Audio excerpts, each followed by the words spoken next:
दोन गटांच्या वादात बारची तुफान तोडफोड झाल्याची घटना नागपुरात घडली। त्यामुळे नागपुरातल्या कायदा सुव्यवस्थेचा मुद्दा पुन्हा एकदा चव्हाट्यावर आलाय। 27 जुलै रोजी गोळीबार चौकातल्या हर्षद बारमध्ये ही घटना घडली।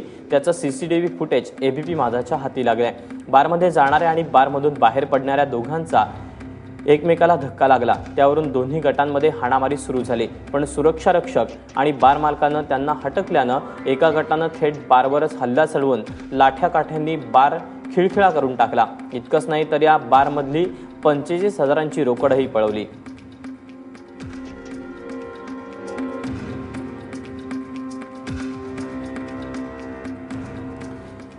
यानंतर थेट जाऊयात नागपूरला। आमचा प्रतिनिधी रजत वशिष्ठ आपल्यासोबत आहे। रजत, हा नेमका वाद काय आहे, काय अधिक तपशील आहे? नागपुरातल्या गोळीबार चौकावरचा हा हर्षल बार आहे। 27 जुलै रोजीची ही घटना आहे।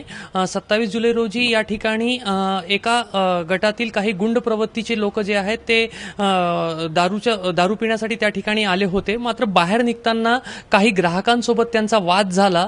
दोन गटांमधले मध्ये होत असलेला हा वाद जो आहे थांबवण्यासाठी बारमधील व्यवस्थापनानं हस्तक्षेप केला। बारच्या मॅनेजर आणि वेटर्सनी जाऊन इथे भांडण करू नका असं सांगितलं। मात्र जे गुंड प्रवृत्ती जे संपूर्ण जो गट होता तो बार व्यवस्थापनावर हावी झाला, त्यांना मारहाण करू लागला। म्हणून बार व्यवस्थापकाने पोलिसांना फोन केला। त्यामुळे त्यावेळी तर ते गुंड प्रवृत्तीचा जो संपूर्ण गट होता तो तिथून पळून गेला। मात्र काही वेळानंतर सुमारे अर्धा तासानंतर तो गट पुन्हा परत आला। यावेळेला त्यांच्यासोबत माणसंही जास्त होते आणि त्यांच्या हातामध्ये हत्यार होते, लाठ्या काठ्या लोखंडी रॉड्स घेऊन ते परतले। आणि त्याच्यानंतर सीसीटीव्ही दृश्यांमध्ये आपण जे सगळं पाहतोय तुफान तोडफोड त्यांनी केली आहे। सर्वात आधी त्यांनी बारच्या समोर उभ्या असलेल्या वाहनांची यथेच्छ तोडफोड केली। त्याच्यानंतर बारचा दार तोडत ते आतमध्ये घुसले। बारमध्ये त्यांनी यथेच्छ तोडफोड केली आणि त्याच्यानंतर बारचा जो गल्ला होता त्या ड्रॉअरमधून त्यांनी जवळपास 40 ते 45 हजार रुपयांची रोख रक्कम लुटली।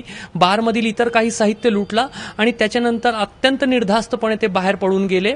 आतापर्यंत पोलिसांनी या संपूर्ण घटनेमध्ये 3 लोकांना अटक केलेली आहे। मात्र या गटातला जो मोहरकिया आहे, ज्याचं नाव राम धुरिया असं सांगितलं जात आहे, त्याला अटक करण्यामध्ये आणि इतर त्याचे जे सहकारी आहेत त्यांना अटक करण्यामध्ये पोलिसांना यश आलेलं नाहीये। 4 दिवसापासून पोलीस त्यांना शोधतायत।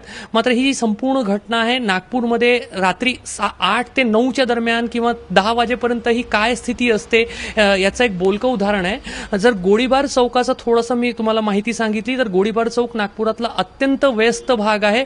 अगदी या बारच्या जो गोळीबार चौक आहे त्याच्या जवळच भाजपचे जे मध्य नागपूरचे आमदार आहेत त्यांचं निवासस्थान आहे। त्यामुळे अशा ठिकाणी जर गुंड प्रवृत्तीचे लोक रात्री 9-10 वाजता अशा पद्धतीने गुंडगिरी करत असतील तर नक्कीच नागपूरकरांची चिंता वाढवणारी ही गोष्ट आहे। आणि पोलिसांची गस्त नेमकी कुठं होते आणि कशासाठी होते हे अनेक प्रश्न या घटनेतून निर्माणही होत आहेत।